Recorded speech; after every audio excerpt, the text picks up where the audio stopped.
Yo, what's cracking, man? It's your boy Sensei Late Glove, the bald head black anime nerd, back with my review of One Piece manga chapter 1073, Miss Buckingham Stussy, Buck and the Kaboom. We back in the room with One Piece. It's lit.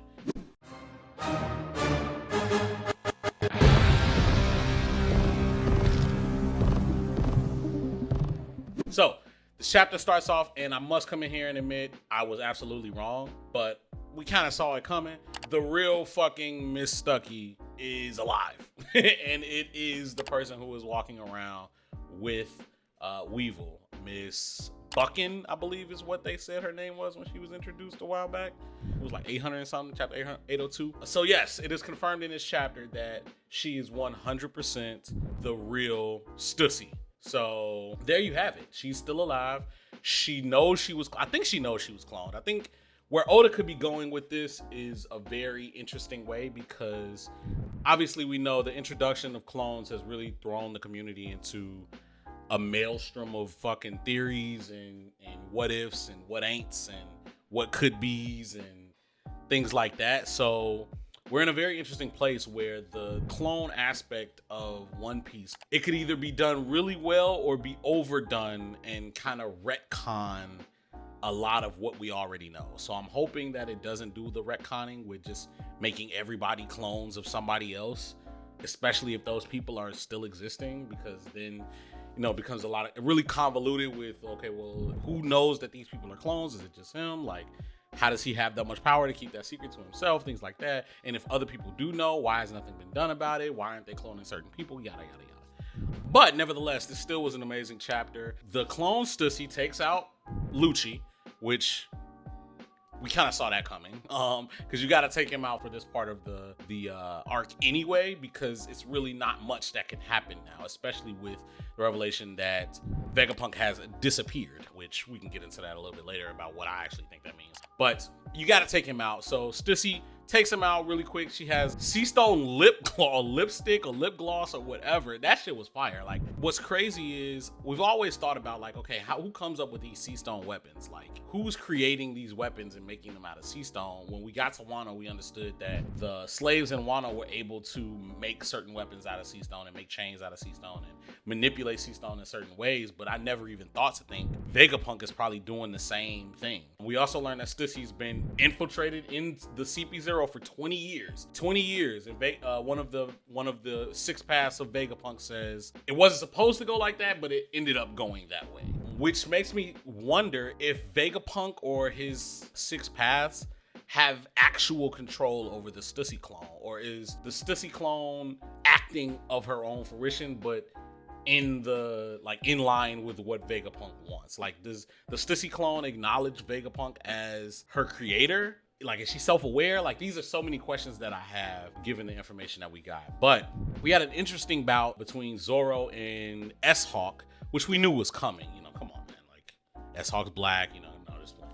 But it was interesting because Zoro says something like, you're different than the others. It seems like you still have a glint of humanity. And I've seen a lot of people kind of commenting and mentioning about how his eyes are the same as Mihawk's, whereas the other Seraphim have different eyes. I'm interested to see where they're going with this, because I'm not really sure exactly what role that could play. Is it because these people are still alive? But that really doesn't make too much sense, because pretty much all of the warlords that we've seen are alive already. So I don't know. Is it something to potentially do with the DNA that is going to be explained that maybe Vegapunk didn't know at the time when he was creating the Seraphim? I'm interested to see where that goes from there. But nevertheless, they finally do take control back over the Seraphim that are there. And then shortly after that, we learn that Vegapunk has gone missing. So as far as him going missing, obviously we know that wherever he is, he's with Bonnie, and Bonnie is now about to figure out what's going on with Kuma, because she's essentially touching the memory bubble. So a couple theories that I had about that. So I don't think he actually disappeared, like he was stolen or something, but I think whatever that bubble was either transported them to a place where they can learn more about Kuma and why he did what he did, or when she learned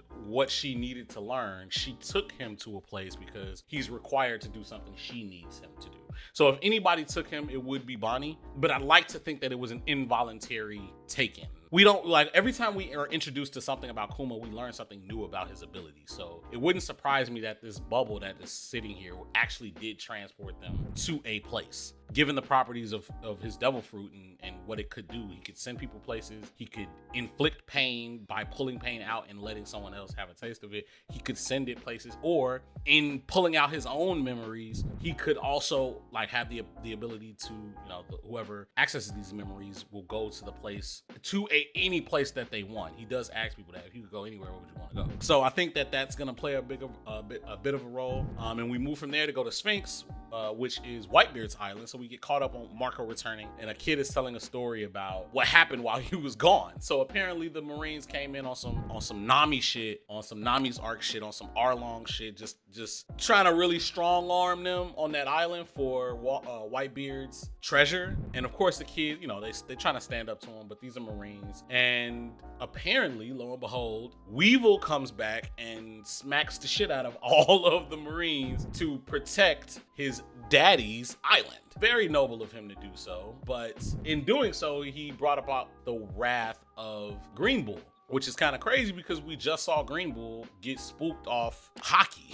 Far away hockey at that. But so to think that he came back and just smoked them, obviously I'm not trying to get into too many power scaling things, but he captured Weevil because Weevil was smacking up the Marines. So it's very interesting because it makes me wonder, where was Weevil when the reckoning of the warlords happened? Where was he when that happened? I assumed he was somewhere near Whitebeard's island, but I guess he wasn't. He defeated them and then showed up, which makes sense. But yeah, so I'm interested to know. I think he's just captured, but I want to know if Marco's actually going to go along with retrieving him, because as we see, the real Stussy comes out and complains to Marco, you got to do something. They took my boy and he was only trying to save his daddy's fortune, his daddy's treasure, which is kind of crazy because he was just beating the shit out of his daddy's homies. What happened? What's the change of heart? Is it something just sticking to him? Like what is it? Is it a mental thing?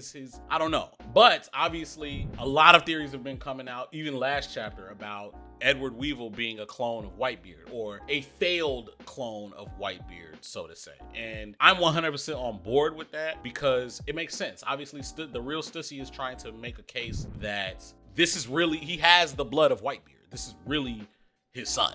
So if you making that case, you putting the emphasis on blood, Whitebeard's blood. So yeah, you could get Whitebeard's blood and make a clone potentially, but if maybe you don't have enough, like maybe it just didn't go well. Maybe Vegapunk didn't perfect the skill, or maybe somebody interfered. It's so many things that could potentially have gone wrong, but I do think that he will have some semblance of Whitebeard in him. Obviously, they keep emphasizing that he has the strength of a young Whitebeard, this, that, and the third. But so I'm with it. I'm with it that he's a clone. I don't think that Whitebeard was out here piping Stussy, or Stussy was sucking off the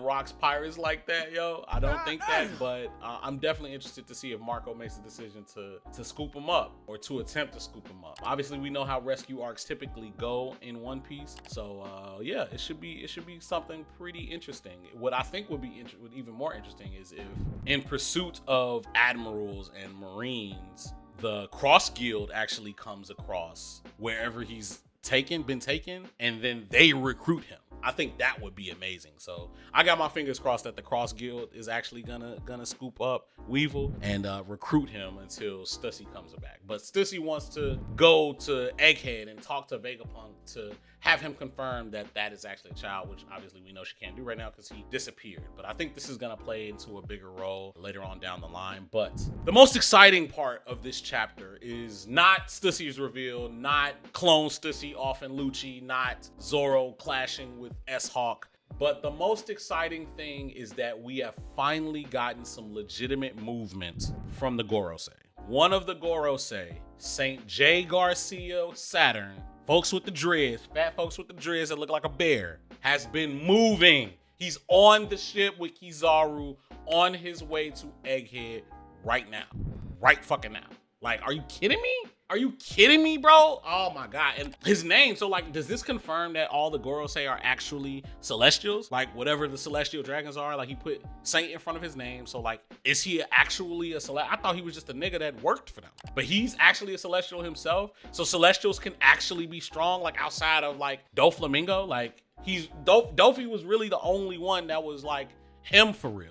But now we got some other ones that's like actually him. What is his purpose, bro? Is he coming to AK to have a conversation with Luffy? Obviously, Emu already said they want Luffy off the map. Now Luffy's a Yonko. And it's clear that these niggas don't give a fuck who is what, who is Yonko, who ain't Yonko. If they gotta pull up, they gotta pull up. This is some in-game level shit and it's crazy. Why did Oda do this? Like, Oda's legit saying he's in a bag and he really is like, fuck it, I'm finna just do it. I'm about to just do it. And I love it. I absolutely love it. Like, wow.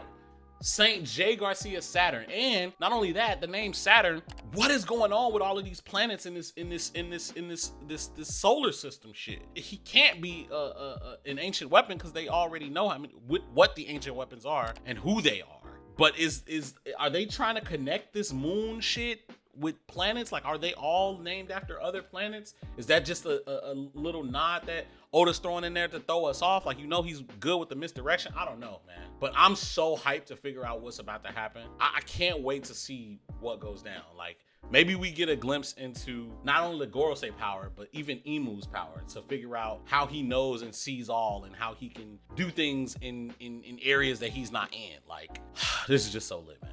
But let me know what you thought of the chapter in the comments down below. Like, comment, subscribe. Follow your boy on Twitter and Instagram at SenseiLayGlove, bro. Tell me what you thought of my review. Tell me what you thought of the chapter. I definitely want to know you guys' thoughts and theories. This is like theory central right now because Egghead has been on fire.